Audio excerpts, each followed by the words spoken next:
අපි ඇවිල්ලා ඉන්නේ වාණිජ්‍ය සුදු හඳුන් වගාවකට. ලංකාවේ වාණිජ්‍ය සුදු හඳුන් වගාවන් හඳුන්වලා දුන්නේ සදාහරිත වැවිලි සමාගම. ඇත්තටම ලංකාවේ විශාලතම සුදු හඳුන් වගාවන් තියෙන්නේ සදාහරිත වැවිලි සමාගමට. ඒ වගේම සරුසාරම වගාබිම් තියෙන්නේත් ඒ සදාහරිත වැවිලි සමාගම. දැන් අපි ඇවිල්ලා ඉන්නේ එවැනි ඊටාම සරුසාර සුදු හඳුන් වගාවකට. අපිට බලන්න පුළුවන් මේ ගස්වල තත්වය කොච්චර මේ සරුසාරව මේව වැඩිලා තියෙනවද කියලා.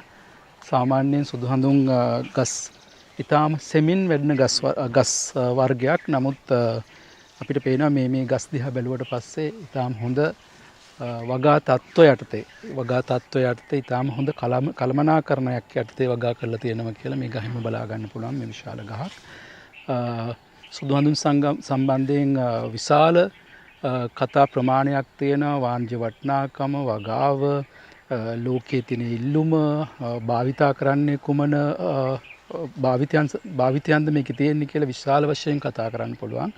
අපි මුල සිටම මේ වගාව ගැන අදහසක් ගමු මෙතන ඉඳගෙනම.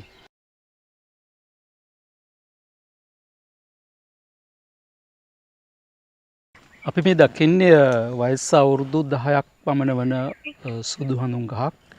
මේ කියන්නේ ඊටාම හොඳ තත්ත්වය යටතේ වැඩිච්ච ගහක් තමයි මේ තියෙන. සාමාන්‍යයෙන් මෙවැනි විශාලත්වයක් වසර 10ක් 11ක් වගේ කාලයක් ඇතුළත ගන්න නම් ඊටාම හොඳ පාලිත තත්ත්වයක් තියෙන්න ඕන, කළමනාකරණ තත්ත්වයක් තියෙන්න ඕන, හොඳ වගා තත්ත්ව ලබා දෙන්න ඕන. මේ භූමියේ ඊටාම සරු පසක් තිබෙනවා ඇත්තටම. මේ සරු පසත් එක්කම හොඳ වගා තත්ත්වය යටතේ සදාහරිත වැවිලි සමාගමේ තියෙන හොඳම වගා බිමක් තමයි මේ ඇවිල්ලා තියෙන්නේ.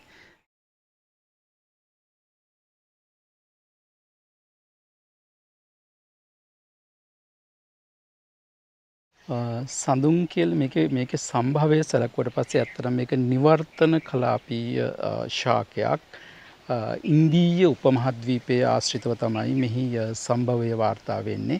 ඒ නිසා ඉන්දියාව අවට රටවල් වල, ඒ කියන්නේ ශ්‍රී ලංකාව, නේපාලය, තායිලන්තය, බංග්ලාදේශය, දකුණු දිග චීනය, හවායි දූපත්, ඒ වගේම ඕස්ට්‍රේලියාව වැනි රටවල මෙම ශාකය දකින්න හම්බ වෙනවා. නමුත් විශේෂත්වයේ තියෙන්නේ ලෝකයේ කෙතරම් ඉල්ලුමක් මේ භෝගය සඳහා තිබුණත්, මේ ශාකය සඳහා තිබුණත් වාණිජ්‍ය වශයෙන් වගා කරන රටවල් සීමිත ප්‍රමාණයයි තියෙන්නේ. අතරම විශාලම වාණිජ්‍ය වගාවන් අපිට හමු වෙන්නේ ඕස්ට්‍රේලියාවේ. ඒ ඇරුණට පස්සේ විශාලම වාණිජ්‍ය වගාවන් හමු වෙන්නේ ශ්‍රී ලංකාවේ. ශ්‍රී ලංකාව ගත්තට පස්සේ ශ්‍රී ලංකාවේ විශේෂයෙන්ම අතරමැදි කලාපේ සහ තෙත් කලාපේ ඇතැම් ප්‍රදේශවල ඊටාම සරුවට මේ භෝගය වැවෙනවා. නමුත් අපි වියලි කලාපයට යනකොට අපිට වියලි කලාපයේ මේ භෝගයේ දක්නට ලැබෙන්නේ නැහැ. ඊතරම් ඊටාම කලාතුරකින් ශාකයක් දෙකක් වගේ දකින්න පුළුවන්.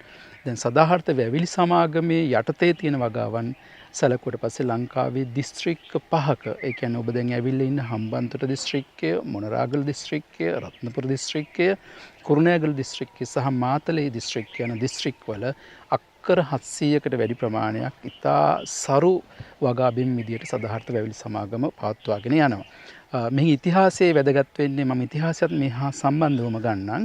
ඉතිහාසයේ වැදගත් වෙන්නේ අපිට ලිඛිත ඉතිහාස තියෙනවා. අපිට කියවන්න පුළුවන් සුදු හඳුන් කියන ශාකය විවිධ ප්‍රයෝජන සඳහා වසර 4000කට වැඩි කාලයක් තිස්සේ භාවිතා වුණා කියලා. දැන් ලංකාව වගේ රටවල් දිහා බැලුවට පස්සේ සහ ඉන්දියාව වගේ රටවල් දිහා බැලුවට පස්සේ එහි සංස්කෘතියත් එක්ක යම්කිසි ආගමික පසුබිමකුත් එක්ක බැඳී තිබෙනවා මේ ශාකය.